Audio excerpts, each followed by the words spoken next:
Hello, everybody, and my name is V. Narendra Kumar, and we are from NRK Academy, and we are doing this wonderful book called The History, A Short History of the World by H.G. Wells, and we are in the 50th chapter called The Reformation. Let's start. Of the Latin Church. The Latin Church itself was enormously affected by this mental rebirth.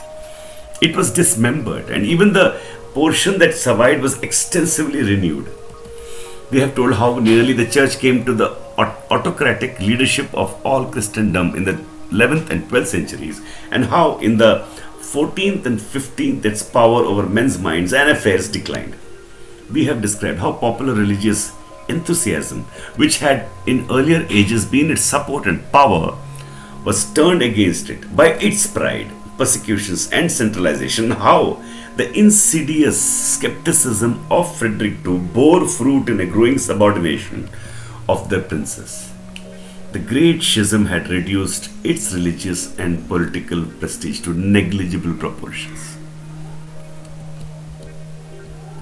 The Great Schism had reduced its religious and political prestige to negligible proportions. The forces of insurrection struck it now from both sides. The teachings of the Englishman Wycliffe spread widely throughout Europe. In 1398, a learned Czech, John Huss, delivered a series of lectures upon Wycliffe's teachings in the University of Prague. This teaching spread rapidly beyond the educated class and aroused great popular enthusiasm. In 1414 to 18, a council of the whole church was held at Constance to settle the Great Schism. Huss was invited to this council under promise of a safe conduct from the emperor, seized, put on trial for heresy, and burnt alive. 1415. So far from tranquilizing the Bohemian people, this led to an insurrection of the Hussites in that country, the first of a series of religious wars that inaugurated the breakup of Latin Christendom. Against this insurrection, Pope Martin V, the Pope specially elected at Constance as the head of a reunited Christendom, preached a crusade.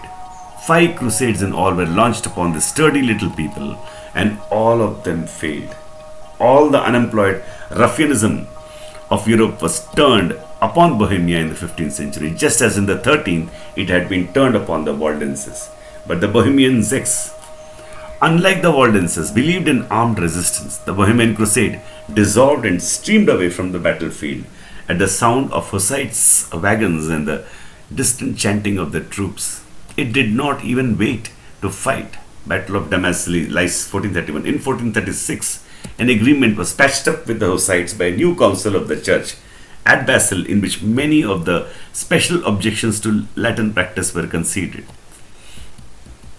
In the 15th century, a great pestilence had produced much social disorganization throughout Europe. There had been extreme misery and discontent among the common people, and peasant risings against the landlords and the wealthy in England and France. After the Hussite wars, these peasant insurrections increased in gravity in Germany and took on a religious character. Printing came in as an influence upon this development. By the middle of the 15th century, there were printers at work with movable type in Holland and the Rhineland.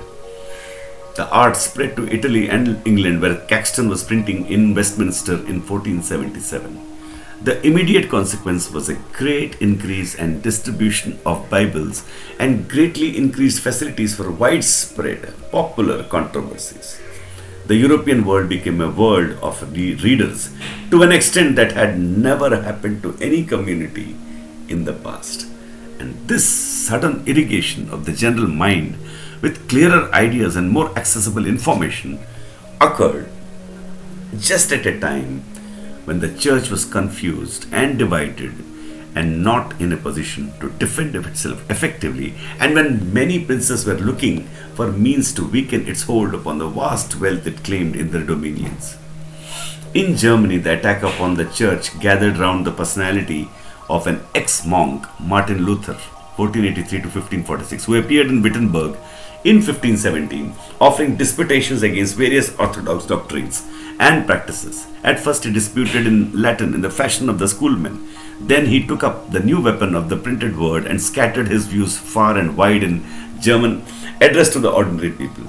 An attempt was made to suppress him as Hus had been suppressed, but the printing press had changed conditions, and he had too many open and secret friends among the German princes for this fate to overtake him. For now, in this age of multiplying ideas and weakened faith, there were many rulers who saw their advantage in breaking the religious ties between their people and Rome. They sought to make themselves in person the heads of a more nationalized religion. England, Scotland, Sweden, Norway, Denmark, North Germany, and Bohemia, one after another, separated themselves from the Roman communion. They have remained separated ever since. An allegory of the church triumphant over heretics, and that's a photo. The various princes concerned cared very little for the moral and intellectual freedom of their subjects. They used the religious doubts and insurgence of their peoples to strengthen them against Rome, but they tried to keep a grip upon the popular movement as soon as that rupture was achieved and a national church set up under the control of the crown. But there has always been a curious vitality in the teachings of Jesus, a direct appeal to righteousness and a man's self-respect over every loyalty and every subordination, lay or ecclesiastical. None of these princely churches broke off without also breaking off a number of fragmentary sects that would admit the intervention of neither prince nor pope between a man and his God. In England and Scotland, for example, there was a number of sects who now held firmly to the Bible as their one guide in life and belief. They refused the disciplines of a state church. In England, these dissentients were the non-conformists who played a very large part in the politics of that country in the 17th and 18th centuries. In England, they carried their objection to a princely head to the church so far as to decapitate King Charles 1649, and for 11 prosperous years, England was a republic under non-conformist rule. The breaking away of this large section of Northern Europe from Latin Christendom is what is generally spoken of as the Reformation. But the shock and stress of these losses produced changes perhaps as profound in the Roman Church itself. The Church was reorganized and a new spirit came into its life. One of the dominant figures in this revival was a young Spanish soldier, Inigo Lopez de Recalde, better known to the world as Saint Ignatius of Loyola. After some romantic beginnings, he became a priest, 1538, and was permitted to found the Society of Jesus, a direct attempt to bring the generous and chivalrous traditions of military discipline into the service of religion. This Society of Jesus, the Jesuits, became one of the greatest teaching and missionary societies the world has ever seen. It carried Christianity to India, China, and America. It arrested the rapid disintegration of the Roman Church. It raised the standard of education throughout the whole Catholic world. It raised the level of Catholic intelligence and quickened the Catholic conscience everywhere. It stimulated Protestant Europe to competitive educational efforts. The vigorous and aggressive Roman Catholic Church we know today is largely the product of this Jesuit revival. And that is a wonderful chapter on Reformation. And the next chapter we'll go for is the Emperor Charles V. Thank you.